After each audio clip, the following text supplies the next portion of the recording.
Ladies and gentlemen, I wish to acknowledge the people of the Kulin Nations on whose land we gather here this evening. I pay my respects to their elders, past, present and emerging. I ask you to please stand as we play the national anthems of the Islamic Republic of Afghanistan and Australia. Please stand.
Thank you. Please be seated. Good evening. My name is Professor Sharon Pickering and I'm Dean of the Faculty of Arts here at Monash University. It is my honour and it is my privilege to welcome you here tonight. Tonight is very, very special to us in the faculty and right across the university. I would like to acknowledge especially His Excellency Mr. Wahidullah Owaisi, Ambassador of the Islamic Republic of Afghanistan, and Mrs. Owaisi. The Honourable Dr Sharman Stone, Australia's Ambassador for Women and Girls, and patron of the Monash Gender Peace and Security Centre. I also welcome other members of the Consulate Corps. Dr Ahmad Sarmast, founder and director of the Afghanistan National Institute of Music.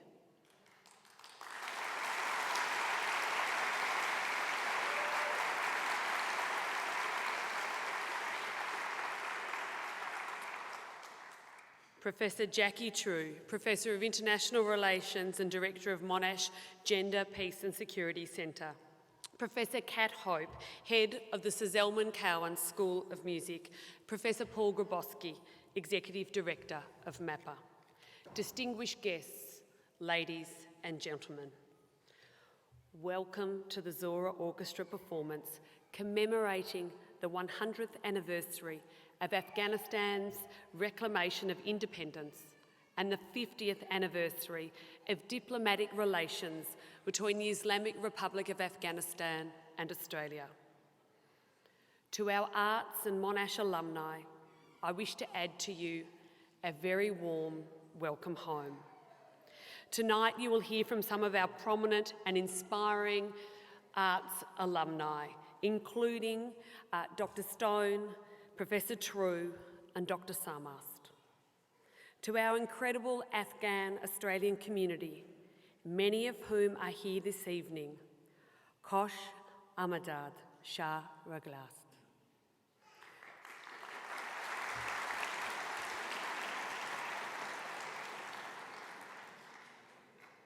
We are truly honoured to be collaborating with the Embassy of the Islamic Republic of Afghanistan to host Zohra's debut Australian tour.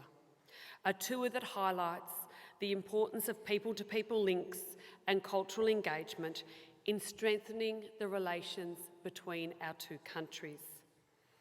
Tonight, in the spirit of intercultural engagement, we will hear the blends of Afghan and Western instruments played by the Zohra Orchestra together with students from our very own Sir Zelman Cowen School of Music.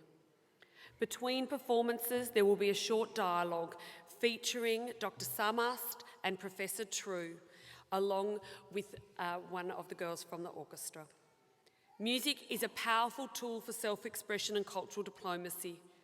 In the case of Zohra, music played by this orchestra has become a symbol of freedom of Afghan women and girls.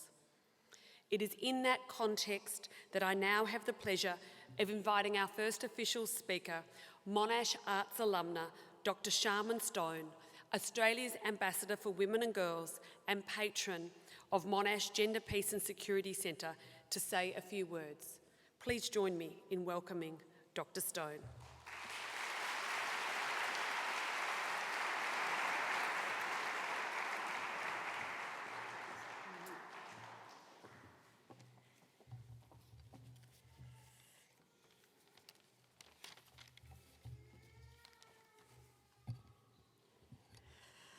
It is so wonderful to see you all out there. And if I could also begin by acknowledging the traditional owners of our great country, their elders both past and present. And I also want to acknowledge our excellent crowd here tonight. I understand nearly 1,000 people. That is extraordinary, and obviously symbolises the strength and importance of our Afghan-Australian community, but also our great relationships. Can I also acknowledge, of course, His Excellency Mr. Waadallah Wassi, Ambassador of the Islamic Republic of Afghanistan, and Mrs. Manzina Wassi. Also, of course, let me acknowledge our Dean, Sharon Pickering, Dean of the Faculty of Arts here at Monash. Dr. Ahmad Sarmast, of course, the founder and director of Afghanistan National Institute of Music and an alumni, a proud alumni, and an Afghan Australian. Professor Jackie True, who does an amazing job as Professor of International Relations and Director of Monash Gender Peace and Security, a magnificent centre helping for a better world. Professor Kat Hope, Head of Sir Zelman Cowen School of Music, other excellencies who may be here, and welcome to all. Now, tonight we are here to celebrate.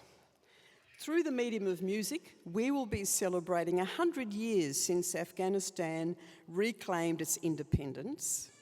That is a magnificent thing. 50 years since Australia and Afghanistan commenced diplomatic relationships. We're also here to celebrate the existence of the National Institute of Music of Afghanistan, from a country where music was banned some few years ago by the Taliban. So to play music is also an act of courage, even now in Afghanistan. We're here to celebrate, yesterday being the International Day of Women and Girls. We're here to celebrate the resilience and courage and love of music of young Afghan women who are role models and pioneers in their country, where half of the population is under 14 years of age, where they're looking to role models and new ways of living, but where many still struggle to achieve gender equality and freedom from harm. We salute you, those in Afghanistan who not only work to survive day to day, but who also now work to make music to protect the culture.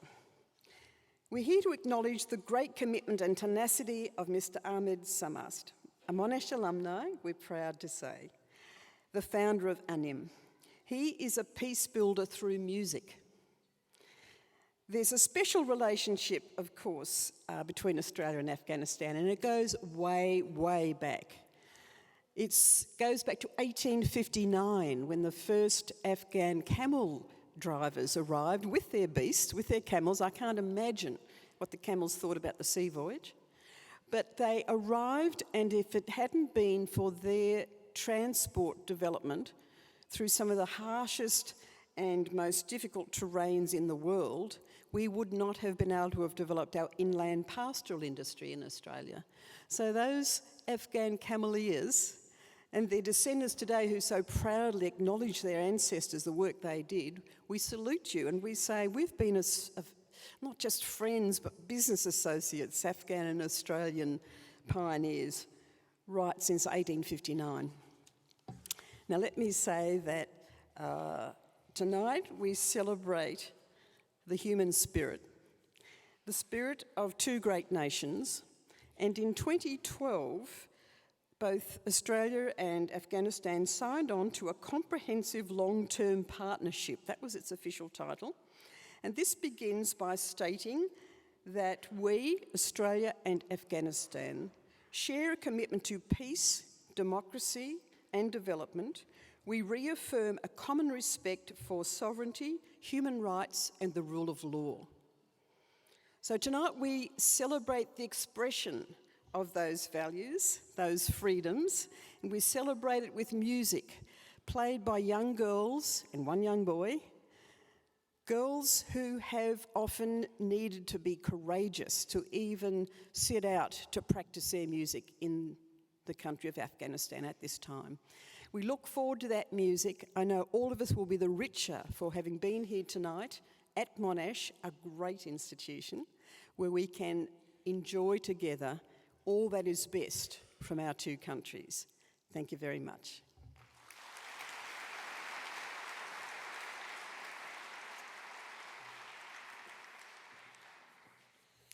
Thank you, Dr. Stone.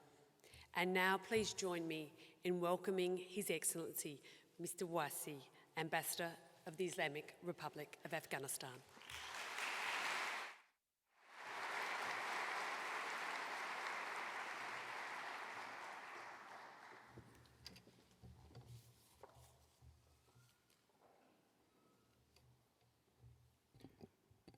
Bismillahirrahmanirrahim. Honorable Dr. Sherman Stone, Professor Sharon Pickering, members of Consulate Affairs, Dr. Sarmast, distinguished guests, friends of Afghanistan, friends of Australia, Assalamu alaikum wa rahmatullahi wa barakatuh. And good evening. It's a great honor indeed to address tonight at this wonderful gathering on the occasion of Zohra All-Female Orchestra performance at such a prestigious university, one of the world's leading universities, active in promotion of women and girls empowerment, and the alma mater of Dr. Sarmast, the founder and director of the Afghanistan National Institute of Music, our only music school, of which the talented women performing tonight are students. On that note, I wish to express my sincere thanks to Monash University for making this the start of debut of our young female Afghan musicians in Australia more meaningful by hosting us in this precise venue. I extend my gratitude to the Government of Commonwealth of Australia, particularly the Department of Foreign Affairs and Trade, for generous support to this initiative. My special thanks and appreciation also go to our active Afghan community members in Melbourne. In particular, Mr. Alande Mustafa Safi and the Paragon Premier Investments. Without your ongoing contribution, dedication, and engagement, this significant gathering could not have been possible. I would also like to thank many other Afghan community members, including Dr. Nuria Salehi, OAM, and Sadat family, and Dur Ashna and Basir Qadiri for their active and generous contributions in our past and present events. Distinguished participants, tonight's fantastic event will mark a turning point in the history of people-to-people links and cross-cultural connections between Afghanistan and Australia. This relationship is rooted more than 1.5 centuries ago. As previous speaker just mentioned about that, since the arrival of the first Afghan cameliers who traveled to Australia and contributed significantly to the connection and construction of this beautiful continent's outback regions. Whilst this people-to-people relations reaches back a long way in history, this year, 2019, we are celebrating the 50th anniversary of our diplomatic relationship. In commemoration of this milestone, along with 100 years of reclamation of Afghanistan independence, Zohra Orchestra are here with us to further contribute in connecting the hearts and minds of the nations of Australia and Afghanistan through Afghan traditional music, which also harmoniously blends with contemporary sounds to raise cultural engagement, share their message of hope, and showcase the face of new Afghanistan. This internationally acclaimed orchestra symbolizes the resilience and determination of Afghan youth and Afghan women. Their courage is clear. It's a clear testimony to the future of Afghanistan, a future where extremism will have no place at all. They are messengers for peace and advocates for change. They are young ambassadors for women and girls' empowerment. Being a young democracy, and despite the challenges posed by the Taliban and other affiliated terrorist groups, the fourth presidential elections was held in all 34 provinces of Afghanistan a couple of weeks ago. Overall, the election process demonstrated the steadfast and continued dedication of Afghans towards democracy. Your presence, engagement, and support to this concert is very much encouraging. It's not only worthwhile for our younger generation, but for the whole people of war-ravaged Afghanistan as well. Every clap in this concert will be a slap in the ugly face of extremists, terrorists, and their affiliated groups.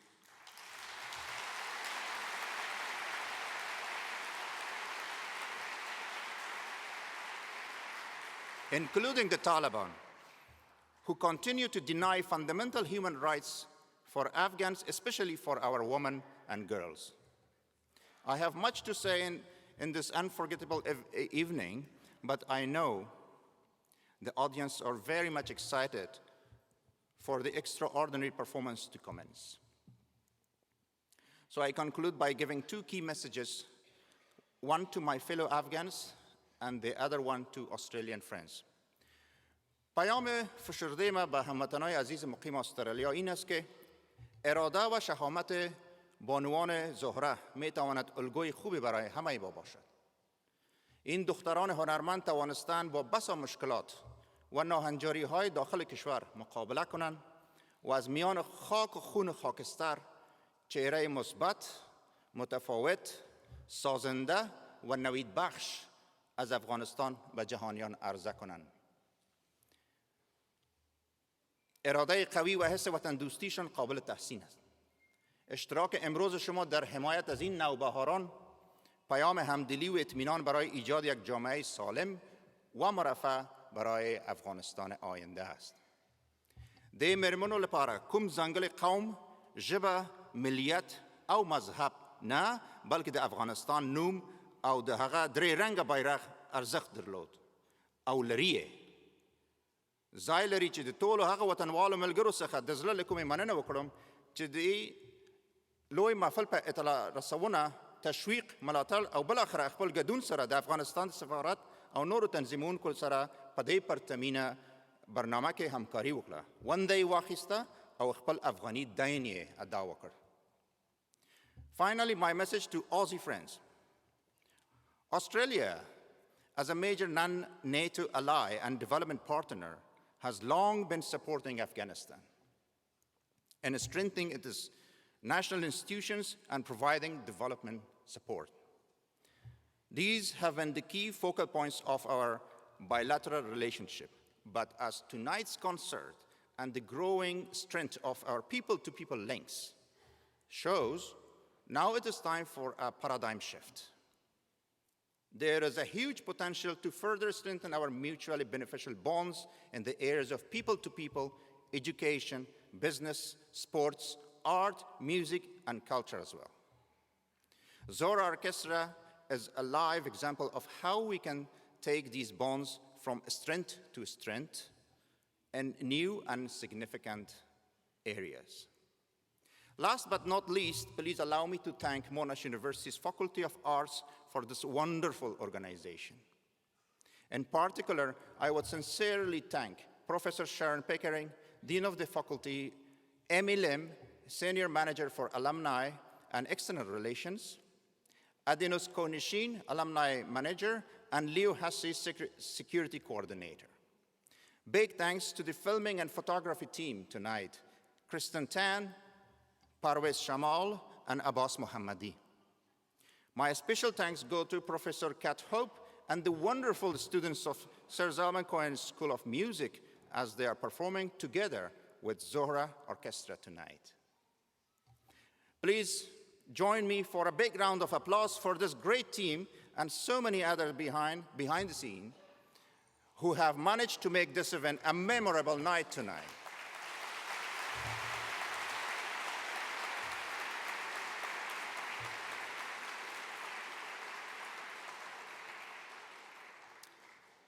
Ladies and gentlemen, the floor is now with Zohra Orchestra.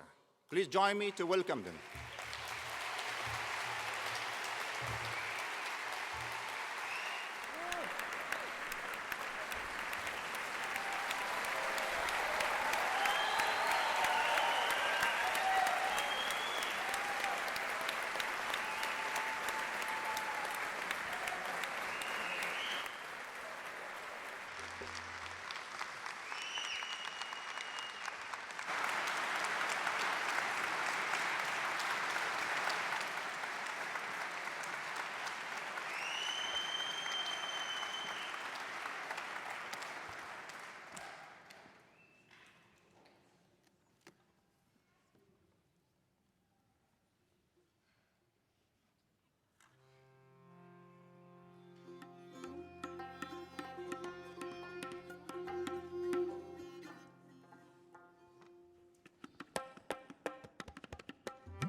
And now, distinguished guests, ladies and gentlemen, before the orchestra returns for the second session of the concert, we will present a dialogue.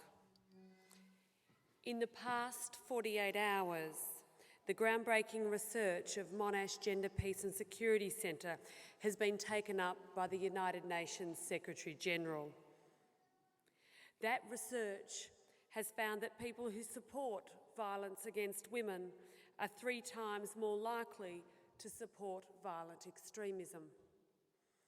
As Afghanistan now stands at a crossroad, with the US and the Taliban negotiating a peace deal that may well undermine recent gains and newfound rights, Professor Jackie True, Director of the Monash Gender, Peace and Security Centre, and Dr Ahmad Sarmast, founder of Afghanistan National Institute of Music, will discuss in a short dialogue why music is essential to peace, gender equality, and our hope for a peaceful future in Afghanistan.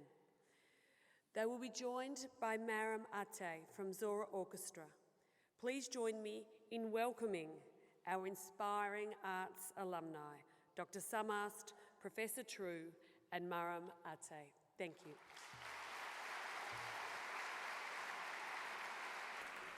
Good evening, everyone. Thank you for taking this short interlude in tonight's wonderful concert. To have this opportunity to talk with Dr. Sarmast and Maram about music, peace, and gender equality in Afghanistan. It's an honor and a privilege to talk to you both this evening. Thank you so much. So it's a crucial time in Afghanistan's history. As Dean Pickering mentioned, negotiations have been occurring between the United States and the Taliban, and these peace talks have important implications for the future of Afghanistan. There have been enormous gains in Afghanistan, I'm happy to say, over the last 2 decades, and particularly with respect to women's rights. We can now see that women's rights are enshrined in the Afghan constitution, and that means equality. Equality in citizenship, in access to education, in healthcare, and in justice. But at the same time, I can still see that more than half of all girls in Afghanistan do not attend school. More than half of girls are married by the age of 19, when, for example, in Australia, they might be attending university or higher education. And we still see some systemic violence against women and girls, and particularly against those who advocate for women's rights. So in that context, I'm going to turn to my left, to Dr. Sarmast, and ask, given that context, why did you decide to establish the Afghan Music School? And in particular, why did you decide to encourage girls to join? That's for the same context, to change that context, to change what's happened to the women of Afghanistan, and also not just to the women of Afghanistan. I strongly believe that the time that the Taliban were in power, all aspects of Afghan society and community in one or another way have been very much negatively impacted. But most importantly, while the entire nation was deprived from all human rights, the most suffering was imposed on the women of Afghanistan. Even today, when we are talking about positive changes that occurred in Afghanistan in the last 18 years, but still, the women of Afghanistan, they gained a lot. But as you indicated to the peace talks between the Taliban and the United States, it is a concern. It is a concern for the women of Afghanistan, for the people of Afghanistan, and for the artistic community of Afghanistan. How we can talk peace for Afghanistan and Afghan community behind the back of the Afghan people? How we can talk about peace when the people of Afghanistan is not involved in that peace? How we can talk about the peace in Afghanistan when we are practically ignoring the Afghan government and, most importantly, the constitution of this nation? Why I went back to Afghanistan and brought music to Afghanistan? Because I strongly believe that music is not just an entertainment. For me, musical is a significant force, a significant power that can enormously contribute to various aspects of life in Afghanistan. When we are talking about music, I always consider the healing power of music. The people of Afghanistan have been suffering for the last 40 years. I strongly believe that this nation, more than anything else, today needs to benefit from the healing power of music. My nation and my community, they were badly divided based on ethnicity. And even today, when we are sitting here, still the politicians of Afghanistan are trying to divide the communities, divide the people of Afghanistan based on ethnicity. But I strongly believe that through music, we can make a significant contribution to the reunification of Afghanistan. I always give an example.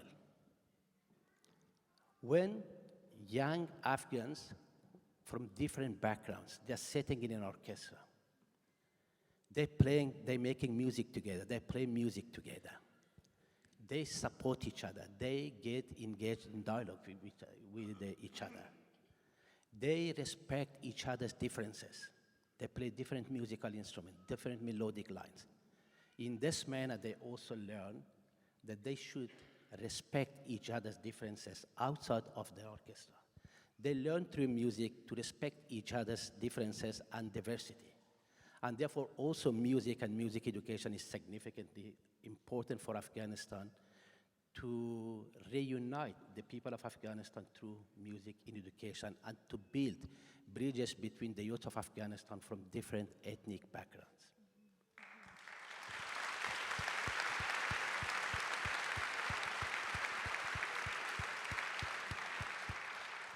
I strongly believe in the transformative power of music. The war left hundreds of thousands of orphans. Huge amount of children are working on the streets of Afghanistan. The women of Afghanistan, in spite of many gains and many positive changes, but still they are in a very disadvantaged position in Afghan society. And therefore, we also, in the Afghanistan National Institute of Music, trying to use the soft power of music in order to transform the lives of disadvantaged children and also to contribute to the changes in Afghan society.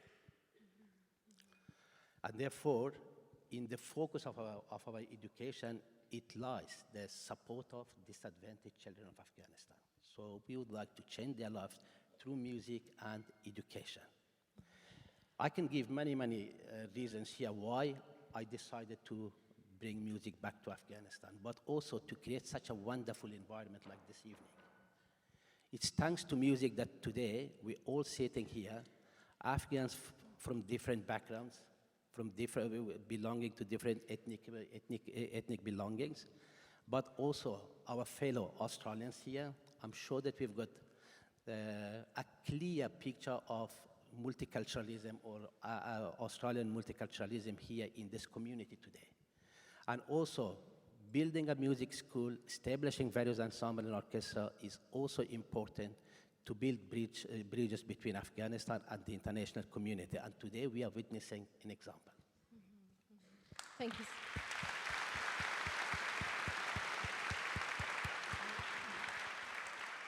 Thank you so much, Dr. Sarmast. On the topic of building bridges and the power of music, I'd like to turn to Maram, and it would be wonderful if you could tell us a little about your experience in studying music in the Afghan Music School and what it's been like to work and play with others, girls and boys from different backgrounds and ethnicities in Afghanistan, and what kind of opportunities you've seen as a result of that musical study.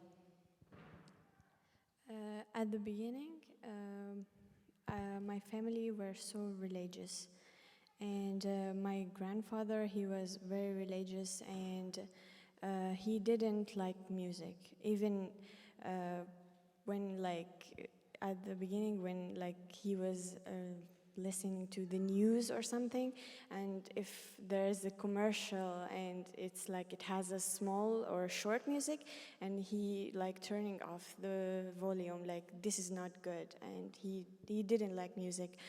And his kids raised like this, but because my father, he went to Egypt to start his education there.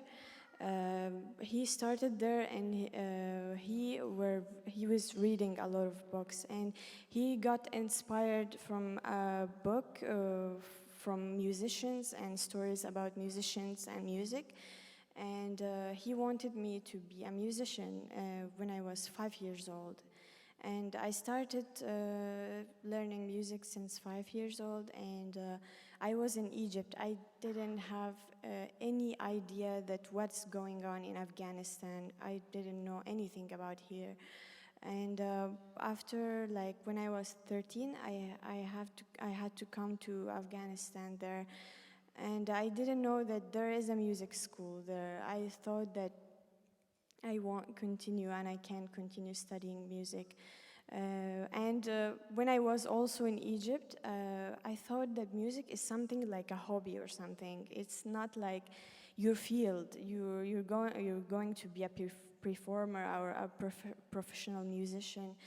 And when I came here, because of the security situation, and my father, he was scared a little bit of the fact that I'm going to a musical school.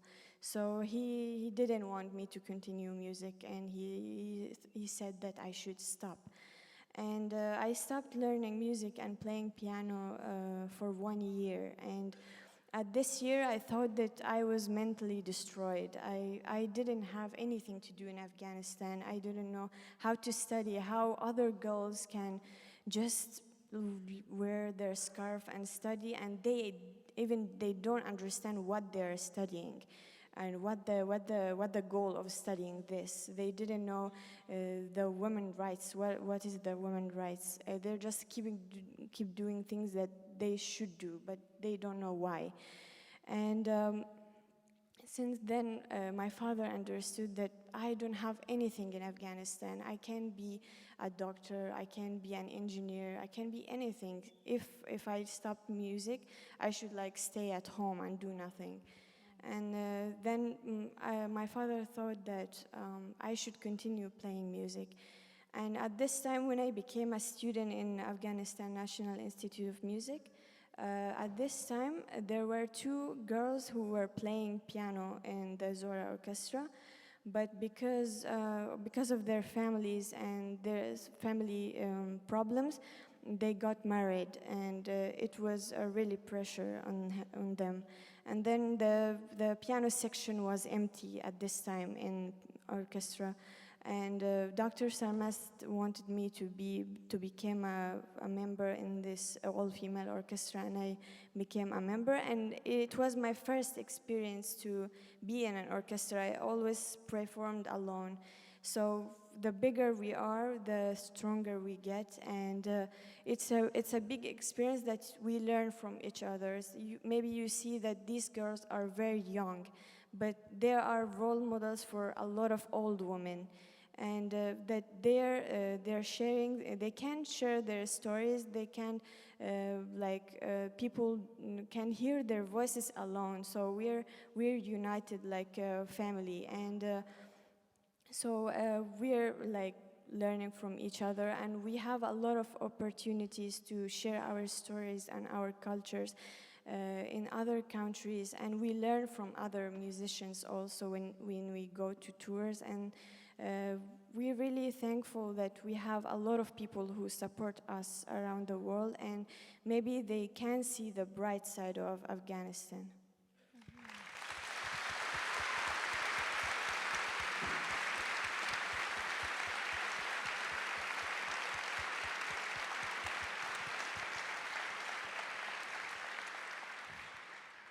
Thank you so much for sharing that, Maram. It's clear that, like Dr. Sarmast, you see music can achieve so much that often peace talks or negotiations cannot achieve. And I think here tonight we already have an example of that in the strengthening ties between Afghanistan and Australia. I'd like to ask you something a bit more of the moment, Dr. Sarmast. I know that you have joined the hashtag Not My Red Line campaign. And for those who don't know, that campaign in Afghanistan has been strongly advocating for the inclusion of women and women's rights in the US-Taliban talks. In that light, I wonder about your thoughts about the future of Afghanistan and the prospects for peace. Are you concerned that some of the gains and some of the achievements, even in the Music Institute, may be undermined in the current context? And what can we do in Australia to support you and to assist? First and then Maram. When the peace talks began in Afghanistan, various classes of Afghan society began to become fearful and become worried about the achievements in their fields. And the women were the very, very first class of Afghan society that began to raise their concern. And the artistic community, the film industry, people who are working in the film industry, people who are involved in music, people who are working in for civil society, for establishing a just and civil society in Afghanistan, all they were worried. And the Red Line campaign has been initiated with a very well-known, a very brave, very courageous young women journalist, Farhana Zefrutan. And at the beginning, that campaign was entirely followed by the women of Afghanistan. But in one occasion, I spoke to my dear friend Farhanaz, and I said, it's time that the men also should raise their voice and join that Red Line campaign. And I'm sure that the men of Afghanistan also have their red lines. And I was the very first one that joined that, probably one of the very first one. One of the very first one who joined this campaign. And my campaign, or my red line, was the musical rights of Afghan people. Because for me, music is not just, once again, I repeat, in entertainment. I believe music is one of the fundamental human rights. Having access to music languages, being involved in music, listening to music, playing music, learning music, they are fundamental human rights. And in every country, their citizen should have access to those rights. And in Afghanistan, unfortunately, this right has been entirely neglected, toppled, and disrespected for so many years. And now that there's a discussion, and also there are speculations that Taliban will be joining the Afghan government, and there is that we are concerned, and that's why I raised that issue, that I really do not want that the musical rights of Afghan people, which is a part of their fundamental human rights, should be toppled once again and disrespected. Taliban, during all this peace negotiation, they've been talking about changes in their behavior and in their mentality. But their practice clearly shows that they did not change at all. In one hand, they are talking peace, but on the other end, in the same day that they are sitting behind the negotiation table with the American representative, they killing mercilessly their own people. There was many stories and incidents when the Taliban, even after their collapse and up until today, they're destroying music shops, they're attacking musicians, they're killing musicians. So therefore, we are fearful, and that's why I joined the Red Line campaign, not only to stand for the musical rights of Afghan people, but also to say no, jointly and unitedly with other progressive forces of Afghanistan, that there's no future for Taliban in Afghanistan. No one wants Taliban in Afghanistan.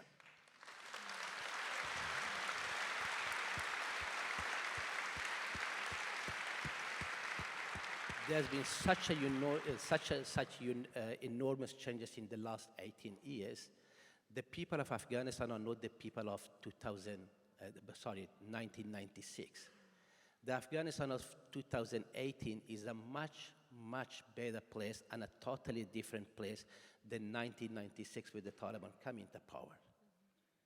The youths of Afghanistan are totally different, highly educated, with easy access to social media. And I strongly believe in the youth of Afghanistan and the people of Afghanistan that they do not allow anyone to return the wheel of history backward. So there's no future for the Taliban. Taliban should face the realities of today's Afghanistan, which is the Zohra Ensemble, which is the Afghanistan National Institute of Music, which is many high-ranking cabinet member, among female cabinet members. We've got today not only several ministers, but we've got a number of deputy minister positions occupied by women. We've got a number of ambassadors that represent Afghanistan through the world who are women. And therefore, today Afghanistan is a totally different place, and there's no future for the Taliban. Taliban should face the new realities, the new Afghanistan, respect the wishes and the desire of the Afghan people, lie down their weapons, join the political process in Afghanistan.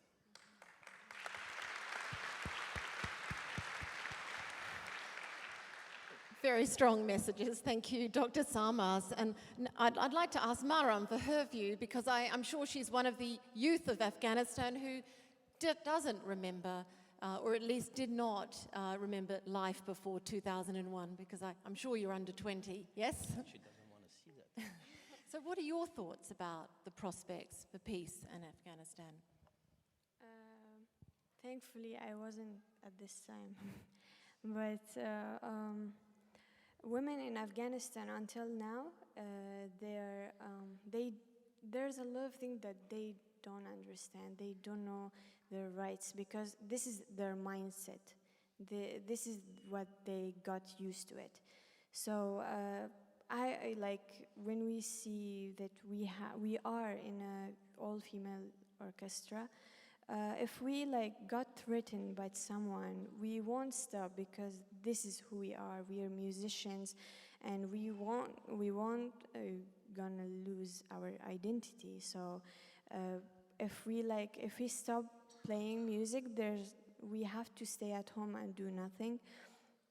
And it's like a field. You have to study, and because of the security issues in Afghanistan, a lot of girls, they can't go to school, or they're worried that something is gonna happen, or their family are worried about them. And even a lot of families, they don't give opportunities to their children or make them go to study abroad, and they don't know what they're gonna do. Even us, if we have a lot of concerts in Afghanistan, we do a lot of concerts and a lot of ceremonies, but when we go to our concert, we always, you can't imagine even if we're wearing our concert clothes, we always wear it properly, and we always wear our scarf, because if something happened on our way, if an attack or something, we always, if someone saw us, he sees us with our clothes and properly, and nothing is going to happen, or someone is if something happened, we expect it any time.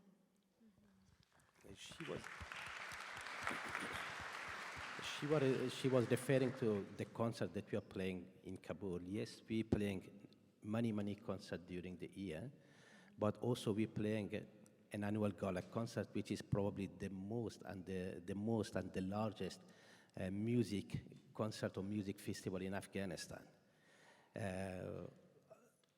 Each of these concerts are accompanied by a lot of fear and stress, because you don't know when the Taliban are going to attack a concert. And therefore, I call my students very brave people, because they know, their families know.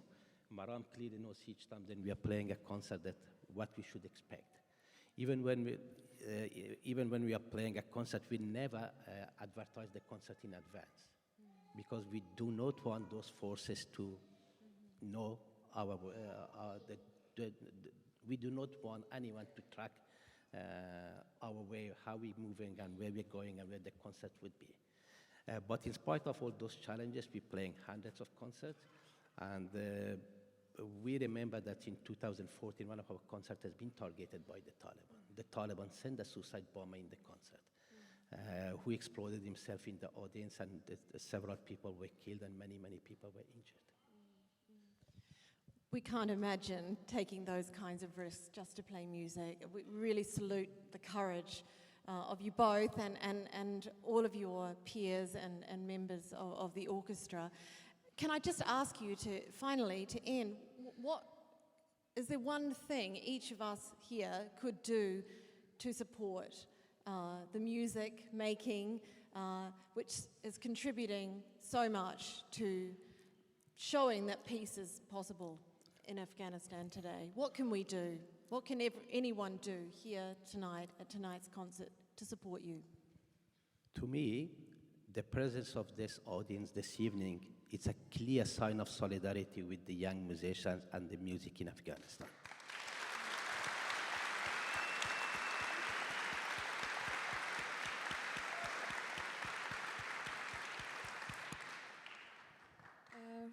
Also, I agree with Dr. Sarmast, and we feel proud of ourselves, and we feel like we did a big thing, like we are heroes to be here and perform in front of a lot of inspiring people like you.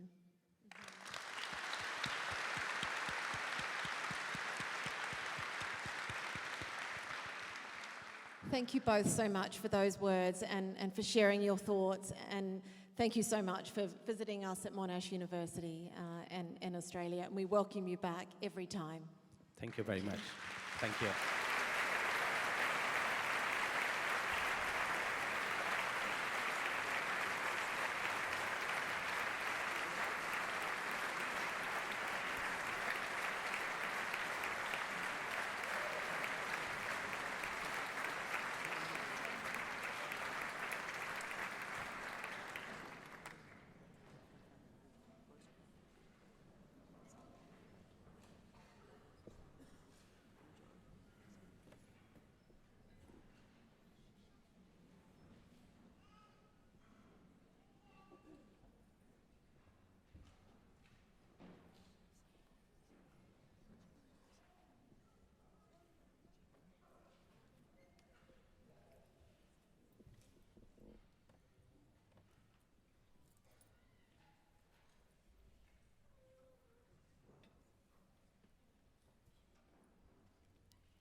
Ladies and gentlemen, I've had the privilege of being part of many wonderful occasions in this amazing hall that has seen so much over the last 60 years of Monash University's history, but I have never witnessed anything so phenomenal of what we've all been able to be part of here this evening.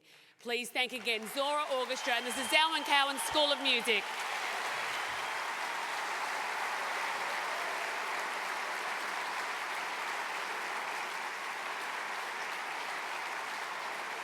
Dr Sarmast.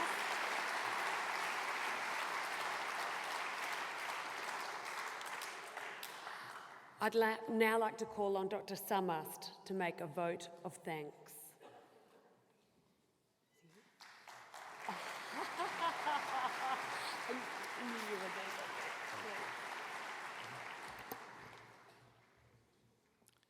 It's a great pleasure and honor to be here in front of you this evening and to facilitate the work of the young musicians from Afghanistan and Australia to share the beauty of music to all of you together.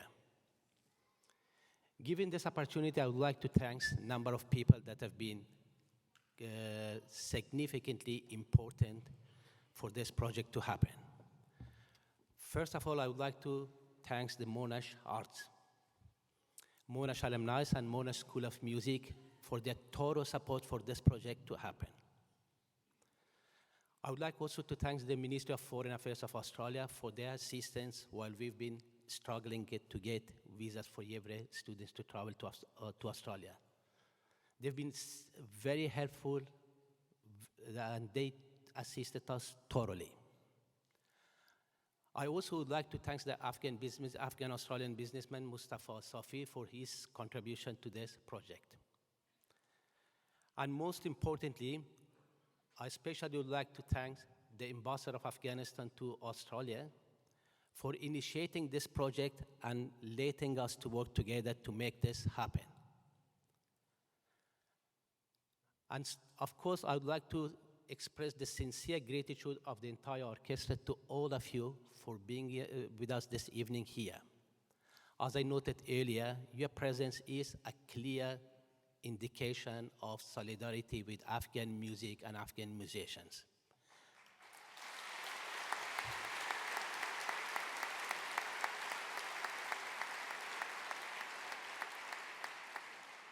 While we're here for a reason, to celebrate the 50th anniversary between diplomatic relationship between Afghanistan and Australia, we're also celebrating the 100th anniversary of Afghanistan independence.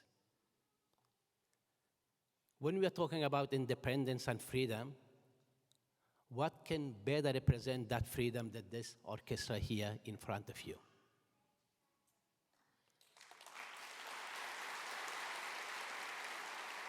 So I would like to finish by thank you note to everyone by saying that in addition of these two important events, it's also we're celebrating the return of music to Afghanistan. Thank you very much for being here with us this evening.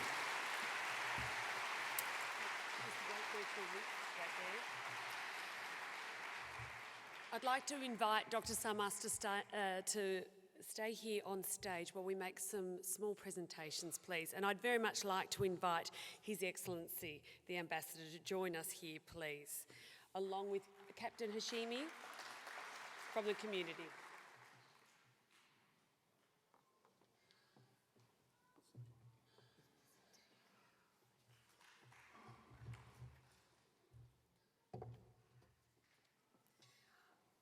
On behalf of the university and from His Excellency.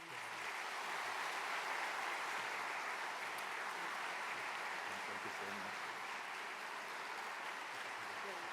If we may, for the camera.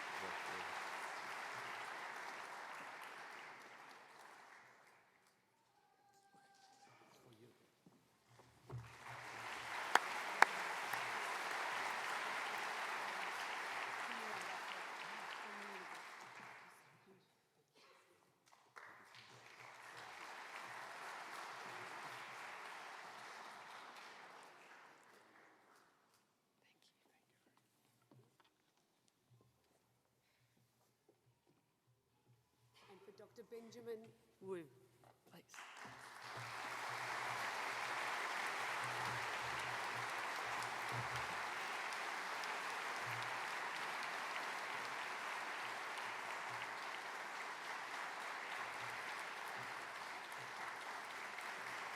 Thank you.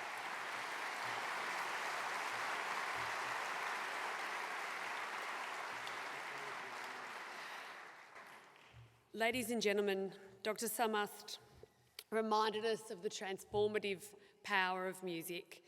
This evening, we all had an opportunity to be part of that.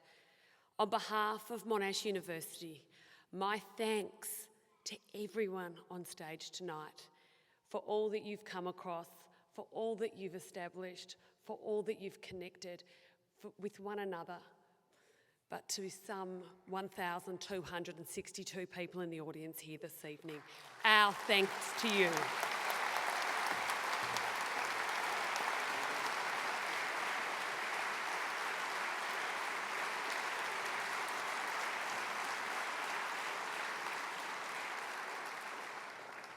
Ladies and gentlemen, the official proceedings are now at a close.